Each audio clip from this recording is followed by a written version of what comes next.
শেখ মামুন খালেদের প্ল্যানে ইলিয়াস আলী গুম। প্রতিরক্ষা গোয়েন্দা মহাপরিদপ্তরের সাবেক মহাপরিচালক লেফটেন্যান্ট জেনারেল অবসরপ্রাপ্ত শেখ মামুন খালেদের নকশাতেই বিএনপির সাংগঠনিক সম্পাদক এম ইলিয়াস আলীকে গুম করা হয়। 2012 সালের 17 এপ্রিল রাতে শেখ মামুন খালেদের দিক নির্দেশনা অনুযায়ী ডিজিএফআই ও র্যাবের বিশেষ দল ইলিয়াস আলীকে গুম করে।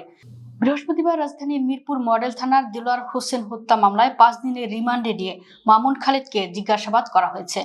এছাড়া বিএনপির আরেক নেতা চৌধুরী আলম গুমের ঘটনাতেও শেখ মামুন খালেদকে জিজ্ঞাসাবাদ করা হয়েছে। এ ব্যাপারে মামুন খালেদ মুখ খুলতে শুরু করেছে বলে ঢাকা মহানগর গোয়েন্দা পুলিশের দায়িত্বশীল এক কর্মকর্তা জানান।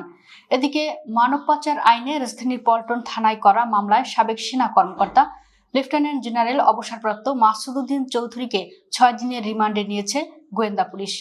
এ সাবেক সেনা কর্মকর্তা 1/11 সরকারের আমলে কয়েকটি ব্যবসায়ী গ্রুপের মালিকের কাছ থেকে কোটি কোটি টাকা হাতিয়ে নেন বলে অভিযোগ পেয়েছে ঢাকা মহানগর গোয়েন্দা পুলিশ। এ ব্যাপারে তাকে জিজ্ঞাসাবাদ করলে মাসুদ উদ্দিন চৌধুরী টাকা নেওয়ার কথা অস্বীকার করেছেন। তবে গোয়েন্দা পুলিশের কাছে টাকা হাতিয়ে নেওয়ার তথ্য প্রমাণ রয়েছে। এছাড়া 1/11 সরকারের আমলে ট্রুথ কমিশন গঠনের মাধ্যমে 3 শতাধিক সরকারি কর্মকর্তা কর্মচারীকে দায় মুক্তি দেওয়ার মাধ্যমে মাসুদ উদ্দিন চৌধুরী কোটি কোটি টাকা হাতিয়ে নেন বলে অভিযোগ রয়েছে। এ ব্যাপারেও তাকে জিজ্ঞাসাবাদ করা হয়েছে। তবে এ অভিযোগ তিনি অস্বীকার করে বলেছেন, এই প্রক্রিয়ার সঙ্গে অনেকেই যুক্ত ছিলেন, তারা শুধু তালিকা করে দিয়েছিলেন ট্রুথ কমিশনের কাছে। এদিকে 2024 সালের জুলাই আগস্টের ছাত্র জনতার অভ্যুত্থানে হত্যাযোগ্য এবং বিগত আওয়ামী লীগ সরকারের আমলের গুমের অভিযোগে 2টি মামলায় আলোচিত 2 সাবেক সেনা কর্মকর্তা মাসুদ উদ্দিন চৌধুরী ও শেখ মামুন খালেদকে আগামী 7 এপ্রিল তাদের হাজির করার নির্দেশ দিয়েছেন আন্তর্জাতিক অপরাধ ট্রাইব্যুনাল। এই দুজনের মধ্যে মামুন খালেদ ছিলেন বিগত আওয়ামী লীগ সরকারের আমলে আয়নাঘরের রূপকার। 2012 সালের 17 এপ্রিল ঢাকার বনানী থেকে বিএনপি নেতা ইলিয়াস আলী গুমের সময় মামুন খালেদ ছিলেন ডিজিএফআই এর মহাপরিচালক। একাধিক সূত্রে জানা গেছে, ক্ষমতাচ্যুত সাবেক প্রধানমন্ত্রী শেখ হাসিনা প্রতিরক্ষা বিষয়ক উপদেষ্টা মেজর জেনারেল অবসরপ্রাপ্ত তারিক আহমেদ সিদ্দিকের নির্দেশে ইলিয়াস আলী গুমের সার্বিক নকশা তৈরি করেন শেখ মামুন খালেদ। পরবর্তীকালে তার দিক নির্দেশনাতেই ডিজিএফআই ও র্যাবের বিশেষ টিম ইলিয়াস আলীকে গুম করেন।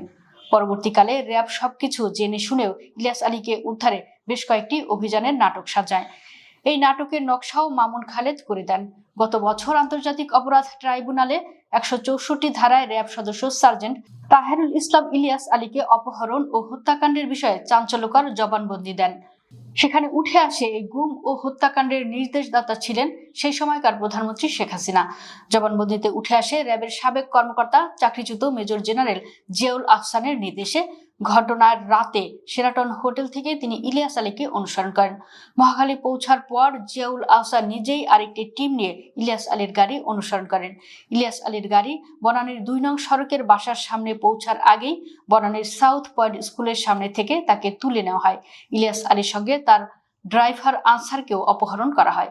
গাড়িটি জলখাবার হোটেলের সামনে দিয়ে বনানীর 2 নম্বর সড়কে ঢোকার পর এই অপহরণের ঘটনা ঘটে।